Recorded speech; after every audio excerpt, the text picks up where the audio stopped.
అండి. ఈరోజు చేపలు వేపుడు ఎలాగో చూపిస్తానండి. నేను 4 ముక్కలు చేపలు తీసుకున్నానండి, చూపిస్తాను. కారం, సాల్ట్, పసుపు కలిపి పెట్టుకున్నానండి. నేను ఒకసారి ఇలా చేప ముక్కకి పట్టించాలండి. అలా పెట్టుకున్నాను. చేప ముక్కల్ని కారం పట్టించాను కదండి, దీంట్లో వేసుకోవాలి.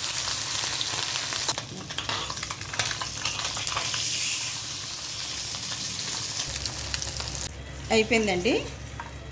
కాస్త మసాలా వేయాలండి, కొద్దిగా వేసుకోవాలి. కాస్త కొత్తిమీర, ఒకసారి ఇదంతా కలుపుకోవాలండి. పచ్చివాసన పోయే వరకు కలుపుకోవాలండి. ఈ మసాలా వేగిపోయిందండి. ఈ చేప ముక్కలు ఫ్రై చేశాను కదా, అవి వేసుకోవాలండి. ఇలా వేసుకొని కాసేపు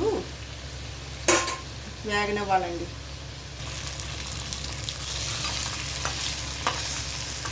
కాస్త దగ్గరగా వేగితే అయిపోయినట్టేనండి వేపుడు. ఫ్రై అయిపోయిందండి, స్టవ్ కట్టేద్దామండి.